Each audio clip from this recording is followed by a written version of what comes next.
দীর্ঘ ২৮ বছর পর ডাকসু নির্বাচনে ভিপি পদে নির্বাচিত হয়েছে গলাচিপার ছেলে নুরুল হক নুরু। সে পটুয়াখালী জেলার গলাচিপা উপজেলার চরবিশ্বাস ইউনিয়নের ৪ নং ওয়ার্ডের উত্তর চরবিশ্বাস গ্রামের ইদ্রিস হাওলাদারের ছেলে। ডাকসু নির্বাচনে তিনি সাধারণ ছাত্র অধিকার সংরক্ষণ পরিষদের নুরুল রাশেদ ফারুক প্যানেলে ভিপি পদে প্রতিদ্বন্দ্বিতা করেছেন। এছাড়া তিনি কোটা সংস্কার আন্দোলনের অন্যতম নেতা হিসেবে বিশেষ পরিচিতি লাভ করেন। ডাকসু নির্বাচনে ভিপি পদে ১১,০৬২ ভোট পেয়ে নির্বাচিত হন। নুরুলের বিজয়ে গলাচিপার সর্বস্তরের জনগণ আনন্দ প্রকাশ করেছে। পারিবারিক সূত্রে জানা গেছে, পিতা ইদ্রিস হাং ১৯৭৫ সালে পটুয়াখালী জেলার বাউফল উপজেলার কালাইয়া ইউনিয়নের শৌলা গ্রামের পৈতৃক নিবাস ছেড়ে নুরুলের দাদা ও ৩ চাচা গলাচিপার উত্তর চরবিশ্বাস এলাকায় বসবাস শুরু করে। ১৯৯১ সালে তার পিতা ইদ্রিস হাং নিজ এলাকায় ইউপি সদস্য নির্বাচিত হন।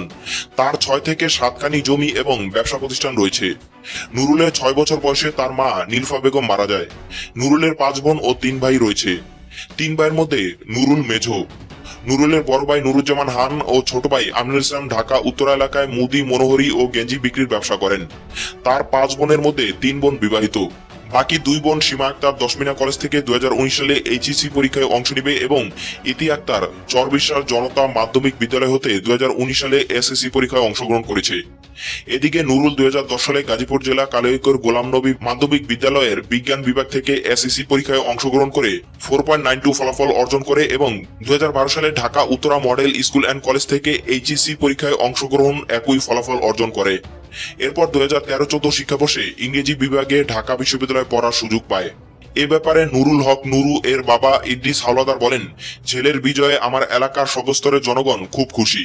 এই বিজয়ে আপনাদের সকলের।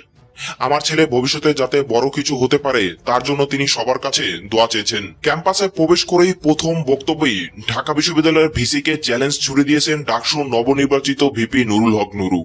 কোটা সংস্কার আন্দোলনকারীদের নেতা নুরুল হক নুরু বলেন, আমি ভিসি স্যারকে চ্যালেঞ্জ করছি, যদি সুষ্ঠু নির্বাচন হয় আর ছাত্রলীগ একটি পদও পায় তাহলে স্বেচ্ছায় ভিপি পদত্যাগ করে চলে যাব। মঙ্গলবার ছাত্রলীগের হামলার পর নির্বাচনে কারচুপির অভিযোগ এনে এবং ডাকসুর ভিপি এবং সমাজসেবা সম্পাদক পদ ছাড়া বাকি সব পদে পুনরায় নির্বাচন চেয়ে পুনঃতফসিল ঘোষণার দাবিতে আন্দোলনরত শিক্ষার্থীদের সমাবেশে বক্তব্যকালে তিনি এ চ্যালেঞ্জ করেন।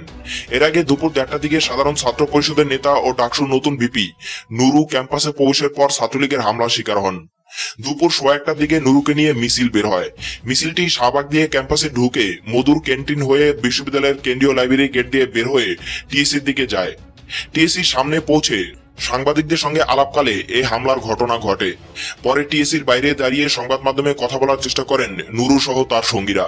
এ সময় ছাত্রলীগ কর্মীরা তাদের ধাওয়া দিয়ে টিএসসির ভিতরে নিয়ে যায়। সেখানে আগে থেকে অবস্থানরত ছাত্রদল কর্মীরা ছাত্রলীগকে পাল্টা ধাওয়া দেয়। ধাওয়া পাল্টা দেওয়া শেষে রাজু ভাস্কর্যের সামনে সাংবাদিকদের সাথে আলাপকালে নবনির্বাচিত ভিপি বলেন, এত কারচুপির পরও আমাকে আর আক্তারকে তারা আটকাতে পারেনি, তবে অন্যদের আটকাতে সক্ষম হয়েছে। ভিপি পদ গ্রহণ করবেন কিনা এমন প্রশ্নের জবাবে বলেন, এটা কোনো নির্বাচন হয়নি। এত কারচুপির পরও সাধারণ শিক্ষার্থীদের ভোটে নির্বাচিত হয়েছি। প্রয়োজনে এ পদে থেকেই অনিয়মের বিরুদ্ধে সুষ্ঠু নির্বাচনের দাবিতে আন্দোলন চালিয়ে যাব। সোমবার ঢাকা বিশ্ববিদ্যালয় কেন্দ্রীয় ছাত্র সংসদের ভোট গ্রহণ অনুষ্ঠিত হয়। পরে রাত ৩:৩০টার দিকে বিশ্ববিদ্যালয়ের উপাচার্য ও ডাকসু সভাপতি মোহাম্মদ আখতারুজ্জামান ভোটের ফলাফল ঘোষণা করেন। নির্বাচনে সহসভাপতি পদে নির্বাচিত হন নুরুল হক নুরু। সাধারণ সম্পাদক জিএস পদে নির্বাচিত হন ছাত্রলীগের সাধারণ সম্পাদক গোলাম রাব্বানী।